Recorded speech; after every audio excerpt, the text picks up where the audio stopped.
That's not what Mom wanted, my mother snapped, her voice slicing through the air of the elegant law office like a sharp blade. She stood up so abruptly that her chair screeched loudly against the polished marble floor, drawing the attention of everyone in the room. Across from her, my aunt's expression twisted into a grimace of disbelief and anger. That's exactly what she said, the lawyer replied calmly, pushing his wireframe glasses up the bridge of his nose. No, Zinnia must have tampered with something. Mom would never, she did. I interjected quietly, my voice steady despite the rising tension. I watched as my mother blinked at me, stunned into silence. I didn't raise my voice or gloat. I simply confirmed the truth. The room fell silent for a brief moment, the air thick with anticipation. Then my cousin let out a sharp laugh, one filled with disbelief, before slamming his palm down on the table. This is a joke. A goddamn joke. She left the lake house to her. She left everything to her, the lawyer corrected firmly. And she specifically requested that the final clause be read aloud, publicly. I could feel the heat rising in the room, a palpable tension. All their years of deceit, manipulation, and whispered campaigns against me were about to combust in the light of the truth. I felt as if I had just struck the match that would ignite the fire. You might be curious about how I found myself sitting in this room, surrounded by people who harbored deep resentment towards me, clutching an envelope that had the power to shatter our family. My name is Zinnia Lansing, and I was born into a war, though not one fought with weapons or violence. Instead, it was a war characterized by size, silence, and guilt that cut as sharply as glass. For 3 generations, the women in my family engaged in this cold war, a relentless contest to see who could be the most needed, the most self-sacrificing, and the most controlling. They smiled sweetly at church, but would emotionally blackmail one another over dessert. From a young age, I learned that love in our family came with conditions. By the time I reached adulthood and was ready to reject their toxic dynamics, I had inadvertently become the family's enemy number 1. I thought I had liberated myself from their grasp, but I was only beginning to comprehend how deeply their influence had infiltrated my life. I felt like a pawn in their twisted game, and I was determined to flip the board once and for all, breaking free from their control. The first shot fired in this unending battle came disguised as a gift. On my 22nd birthday, my mother handed me a stunning necklace that looked far too extravagant for such an occasion. I know you didn't earn it, she said sweetly, her tone laced with condescension, but I wanted you to look like someone who matters. That's how it always played out in our family. She'd offer something, then take it back with her words. I managed to plaster a smile on my face and mutter my thanks, but inside, I felt something shatter. I wore that necklace, but it felt more like a chain binding me to her expectations. Each time I caught my reflection, I was reminded of her biting remarks and the pain they brought. I longed to scream that I didn't need her gifts to validate my worth. Yet, I swallowed my frustration and kept silent just as I had always done. That moment marked the beginning of my realization that love in my family came with strings attached, and I was growing increasingly tired of being ensnared by them. At the last family reunion, I discovered they had scheduled the weekend without bothering to inform me again. My aunt casually claimed it must have gotten lost in spam. My cousin winked at me and said, "We figured you'd be too busy with your independence." I arrived with a bottle of wine, hoping to lighten the mood. Instead, I found myself listening to them whisper about how cold I had become. It was always this way. They would exclude me and then criticize me for not being close. My heart hardened as I observed them sharing laughter over inside jokes, pretending that everything was perfectly fine. Beneath the surface, resentment bubbled up, and I couldn't shake the feeling of being an outsider among my own family. That night, I sat alone in my room, contemplating how they would never understand the freedom I had come to cherish. Little did they know, I was ready to change the game entirely and reclaim my narrative. My grandmother, Lorraine, once imparted a piece of wisdom that stuck with me. A woman's power lies in what she withholds. And she withheld everything: affection, approval, praise. What little she did grant was dispensed in crumbs, only when one complied with her demands. When I received my acceptance letter to grad school, she didn't smile or celebrate. Instead, she warned me, Don't get arrogant, sweetheart. The world hates smart girls. As the family clapped for me, I swallowed the sting of her words. It was a painful reminder that, in my family, love and validation were conditional. I desperately wanted her to be proud of me, to acknowledge my accomplishments. But as I stood on the brink of adulthood, I realized the only way to break free from her suffocating grip was to claim my own narrative, one that wasn't dictated by her expectations. I was resolved to be the author of my own life story, no matter the consequences. By the time I reached the age of 28, it became painfully clear that our family's inheritance was not merely about monetary wealth. It was loyalty bought and paid for with guilt. My cousin Brooks began to show up at Grandma's house weekly, armed with wine, gifts, and charming smiles. My aunt played the role of her caretaker, reveling in the attention. Meanwhile, my mother adopted the persona of a martyr, recounting every unpaid debt as though she were a saint. They believed that love could be bartered and exchanged. They were right, just not with me. I had no desire for their approval. I craved their honesty, but all they offered was manipulation. I watched as they played their respective roles, each one more desperate than the last. It ignited a fire within me, a fierce determination to break free from their toxic cycle. I would no longer let their expectations confine me. When Grandma fell ill, they seized the opportunity. Don't you care, they urged. She won't be around forever, Zinnia. She raised you. You owe her. But they didn't genuinely want my help. They wanted me to bear witness to their self-proclaimed acts of sainthood. So I did what none of them anticipated. I truly helped. Quietly, without any fanfare, I stayed by Grandma's side, listening to her stories and comforting her during her darkest moments. I learned more from her in those weeks than I ever had during family gatherings filled with pretense. One night, as we sat together, she took my hand and said, "You're the only one who truly cares about me." Those heartfelt words wrapped around my heart like a warm embrace. I knew at that moment that I had to protect her legacy, not just from them, but from the lies they had constructed around it. Late one night, Grandma looked directly at me and said, "You're the only one who never lies to me." I was taken aback and didn't know how to respond. She handed me a worn journal. "Read it after I'm gone." I didn't open it right away. I wanted to savor the anticipation. But I began to pay closer attention to everyone around me, observing their interactions with a more discerning eye. Grandma could see through their facades, and I was starting to learn how to do the same. It was like a light bulb had illuminated my mind. I understood that the truth was a powerful weapon. My family had built a fortress of deceit, and I was prepared to bring it all crashing down. With each passing day, I felt a growing sense of purpose. I would not allow their lies to continue unchecked. I would uncover the truth and honor my grandmother's wishes, no matter the cost. 2 weeks before she passed, I overheard my mother and aunt arguing over splitting the house. It was maddening to witness. There was no talk of grief.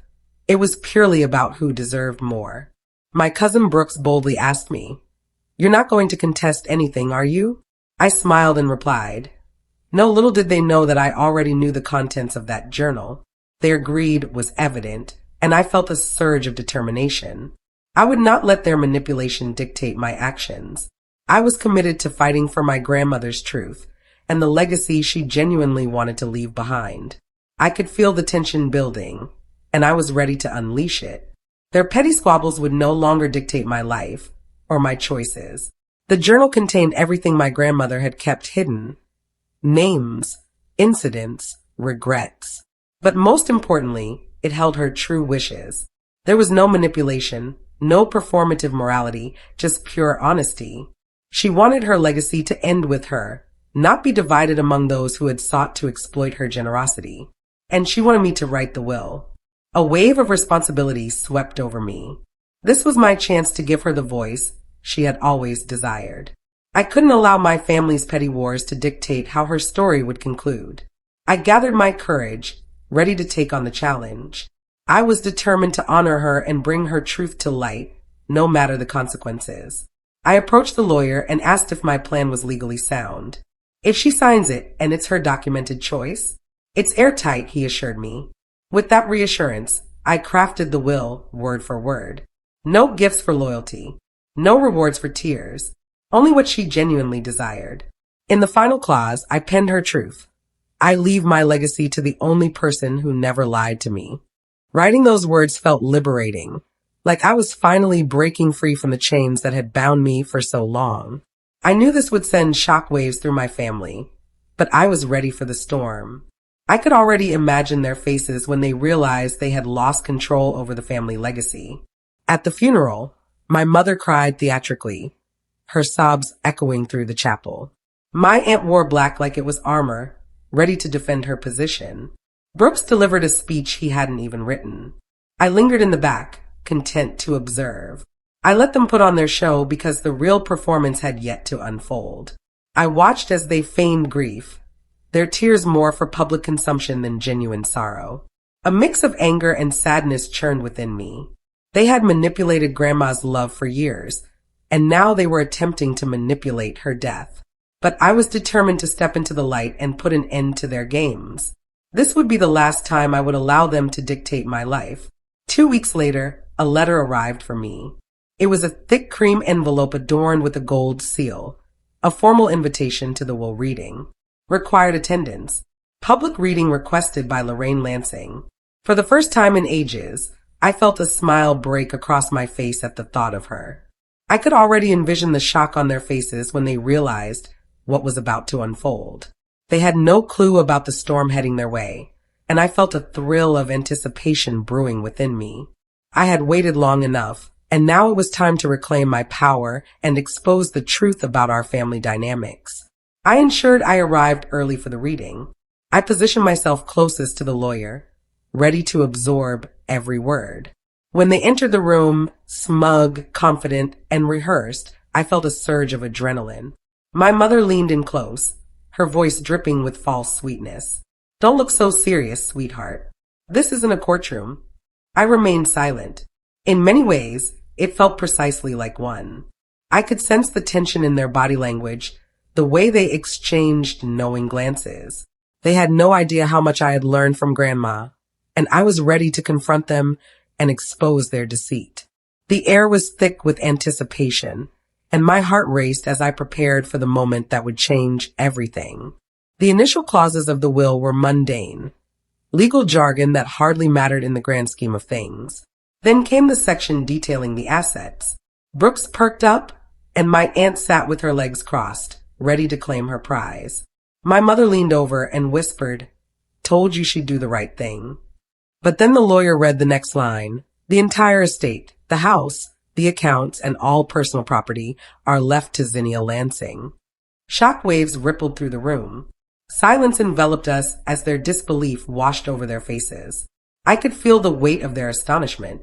This was the moment I had longed for, and I savored every second as they processed the reality of what had just been revealed. "What?" My aunt shrieked, her voice filled with disbelief.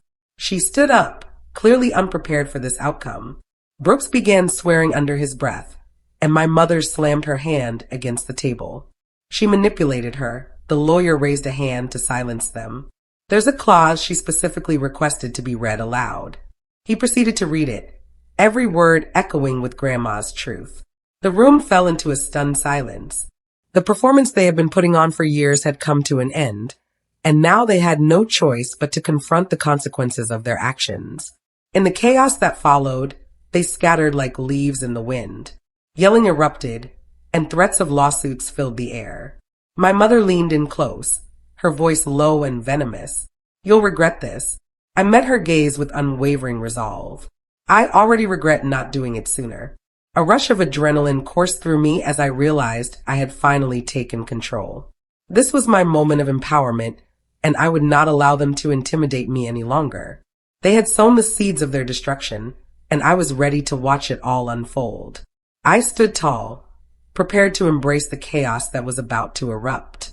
They wasted no time in trying to contest the will. They filed paperwork, claiming mental incompetence, hoping to turn the tide in their favor. But the journal? It was a game changer. My grandmother's handwriting, her memories, her regrets, everything was laid bare. Her truth was unassailable, and it became the foundation of my defense. I felt a surge of satisfaction as I watched them flounder, realizing they had underestimated the power of her words. I wasn't afraid of their threats. I had the evidence and I was ready to fight for her legacy. The tide was turning, and I was determined to see it through. The journal's contents were leaked, not by me, but by a reporter who stumbled upon it after the court records went public. The headline read, "Matriarch's Private Truth Shatters Picture-Perfect Family." They turned their anger toward me, blaming me for the exposure. But this wasn't about revenge. It was about unveiling the truth. I watched from a distance as their lives began to unravel in the spotlight. The truth had a way of illuminating the darkest corners, and I couldn't help but feel a sense of vindication. They had built a life on lies, and now the world would finally see them for who they truly were. The fallout was swift and unforgiving. My mother lost her board position on a charity due to the scandal. My aunt's church revoked her honorary title. Brooks was dumped by his fiancée, unable to maintain his facade after the revelation of our family's secrets. They attempted to regroup, but people don't forget when a lie is revealed through someone's own handwriting. I felt a rush of empowerment as I witnessed their downfall. They had spent years trying to control me, but now the tables had turned. I was no longer the scapegoat. I was the one holding the cards. My mother showed up at my apartment one evening, her face twisted in rage. She screamed at me, tears streaming down her cheeks. "You humiliated us." "No," I replied, my voice steady. "You did that yourselves. I just stopped covering for it." In a moment of anger, she slapped me across the face. I felt a mix of shock and defiance. And then, without a word, I shut the door in her face. Forever. It felt liberating to finally sever the ties that had bound me to them for so long. I was done with their manipulation, guilt, and petty wars. I had chosen my own path, and I would not let them drag me back into their toxic cycle. I made the decision to sell the house, the very symbol of our family's dysfunction. I donated the proceeds to the domestic abuse shelter that my grandmother had quietly supported throughout her life, not for the sake of optics, but because it was truly what she wanted. I knew that the house was haunted not by ghosts, but by the weight of performance and expectation. Selling it felt like a necessary step toward my independence and healing. I was ready to embrace a future free from the chains of my past, and this was the first step in reclaiming my life. I took the time to write one final letter to my family. Just one line: "You taught me silence. Grandma taught me truth. I chose truth." I never heard from them again. That silence? It felt like peace. I had finally broken free from their influence and I could breathe again. There would be no more guilt, no more manipulation. I had reclaimed my life, and I was determined to live it on my own terms. The weight of their expectations had lifted, and I was ready to embrace the freedom that lay ahead. I decided to move across the country, leaving everything behind. I found a quiet job that allowed me to focus on my own growth. I started therapy, a vital step in my healing process. I didn't need a legacy tied to my family. I needed a life that was mine, one without performative pain or generational puppetry. I finally felt like I could breathe. Each day marked a new beginning, free from the burdens of my past. I surrounded myself with positive influences, people who valued honesty and authenticity above all else. I was finally living for myself, and it felt incredible. People often say that revenge is messy and chaotic. Mine, however, was neither. It was clean and quiet. Because when you tell the truth in a family built on lies, you don't burn the house down. Instead, you simply turn on the lights, illuminating the darkness. You let them destroy each other while trying to hide from their own reflections. I didn't take anything from them. I gave them back their own truth. And as I walked away with nothing but freedom, I felt a sense of liberation that I had never known before.